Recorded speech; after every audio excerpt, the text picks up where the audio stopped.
Hi, guys. Welcome to Out of the Ordinary. I'm Mikey. The following topic is going to talk about drugs and murder. I in no way condone the use of illegal substances. Viewer discretion is advised. All right, let's say hello to some of the people in here. Stephen P. Kitty Cat. Hello. All right. Oh, jeez. Yeah. All right, let's get started. DMT. DMT is a chemical substance that occurs in many plants and animals, which is both derivative and a structural analog of tryptamine. It is used as a recreational psychedelic drug and is prepared by various cultures or for ritual purposes and ethanogen. Hello, Farmer Damon. How's it going? Welcome. I'm going to turn down these notifications here because they're going to start going off. But okay, DMT has a rapid onset, intense effect, and a relatively short duration of action. For those reasons, DMT was known as the business trip during the 1960s in the United States, as a user could access the full depth of psychedelic experience in the considerably less time than with other substances such as LSD and psilocybin mushrooms. DMT can be inhaled, ingested, or injected, and its effects depends on the dose, as well as the chosen mode of administration. When inhaled or injected, the effects last a short period of time, about 5 to 15 minutes. The effects can last 3 hours or more when orally ingested along with an MAOI, such as the ayahuasca brew of many native Amazonian tribes. DMT can produce vivid projections of mythical experiences involving euphoria and dynamic hallucinations of geometric forms. DMT is a functional analog and structural analog of other psychedelic tryptamines such as O-acetylpsilocin 4-AC0-DMT or 5-ME0-DMT, psilocybin, 4-PO-DMT, psilocin, 4-HO-DMT, and bupropion, 5-H0-DMT. The structure of DMT occurs within some important biomolecules like serotonin and melatonin, making them a structural analog of DMT. Now, the ayahuasca.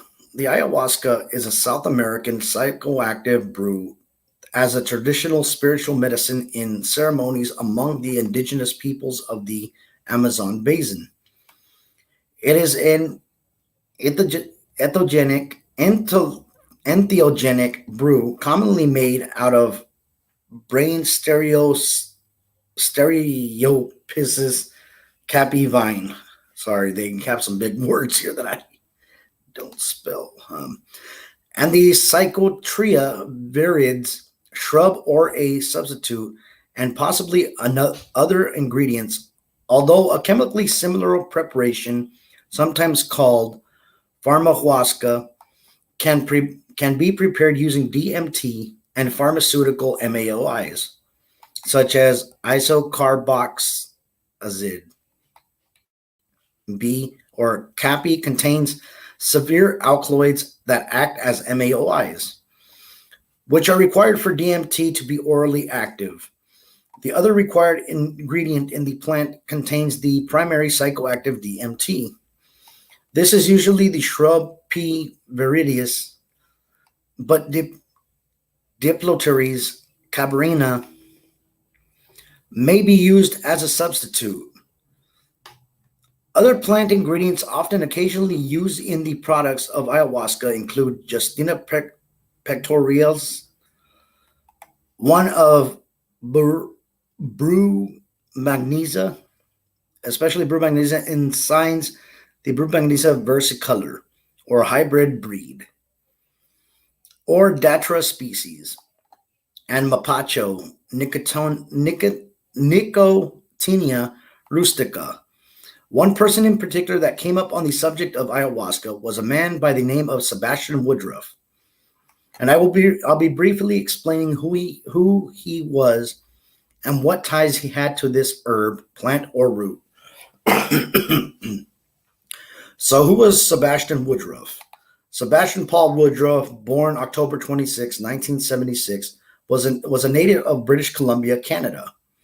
According to his old fundraising webpage, he wanted to leave his career behind to shift into a new field entirely and starting working as addictions counselor. Hi, Natalie.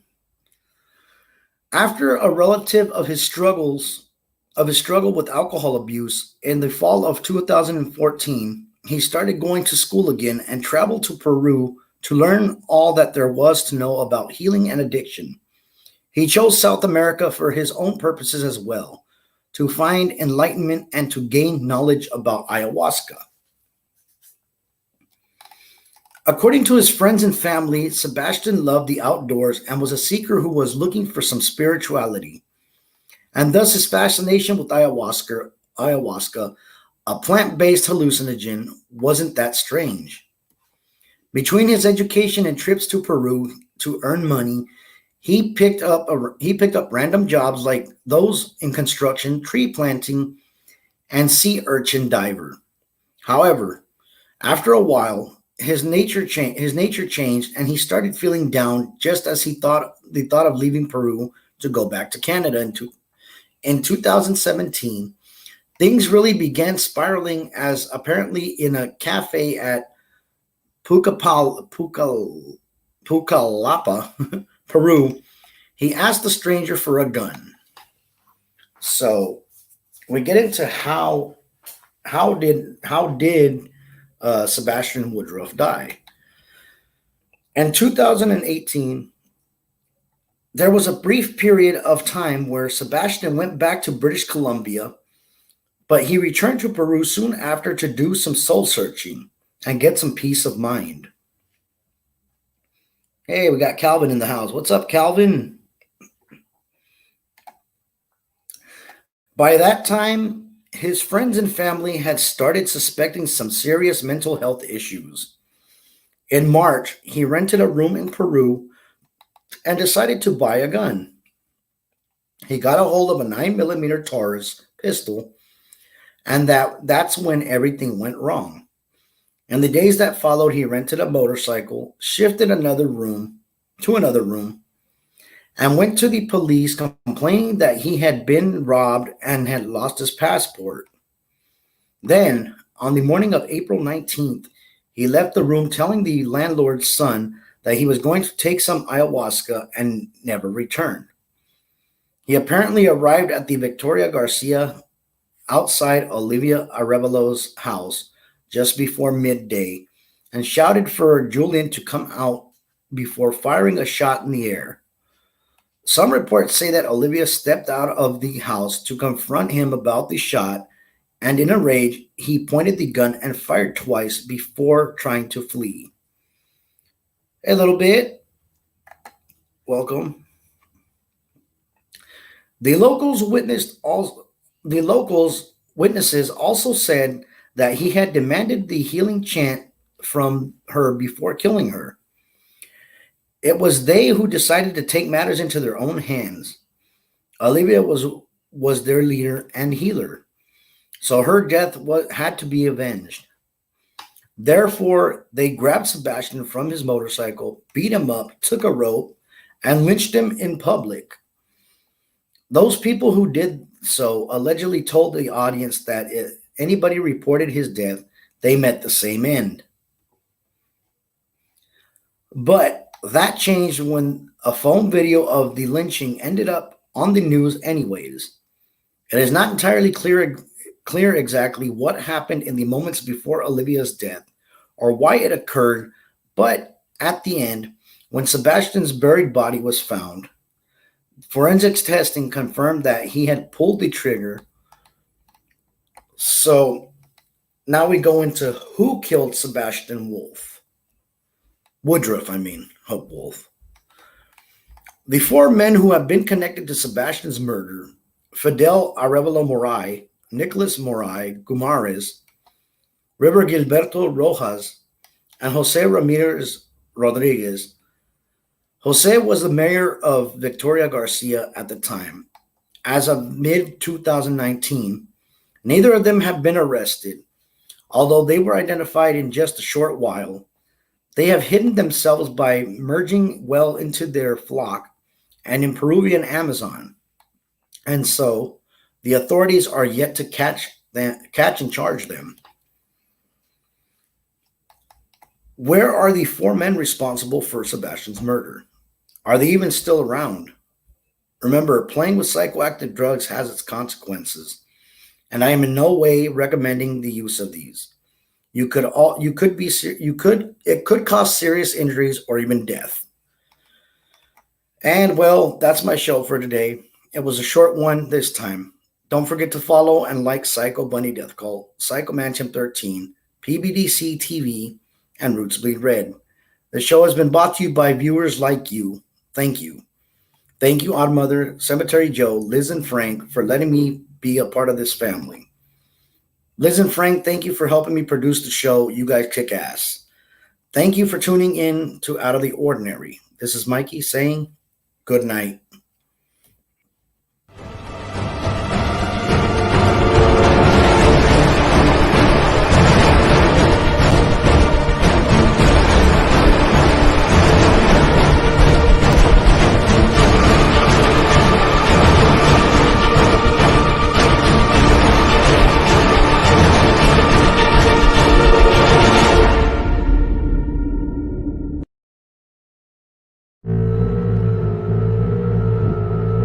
This is Mr. Applewhite speaking.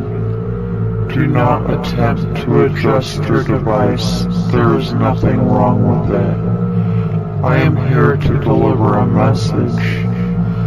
Join Psycho Bunny Death Cult in our anti-censorship campaign.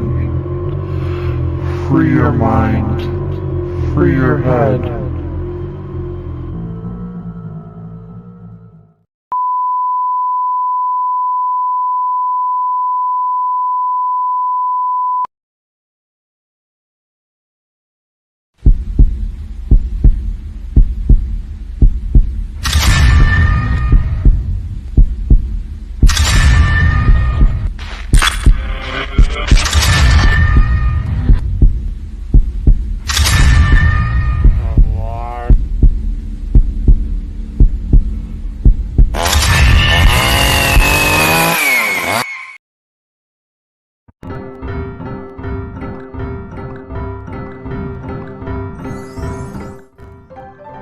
It's that time, kids. Hold on to your heads. Join Psychomantium 13. Each week for thrills, chills, and a horrific good time. Don't lose your heads. Join Psychomantium 13 and enter the weird.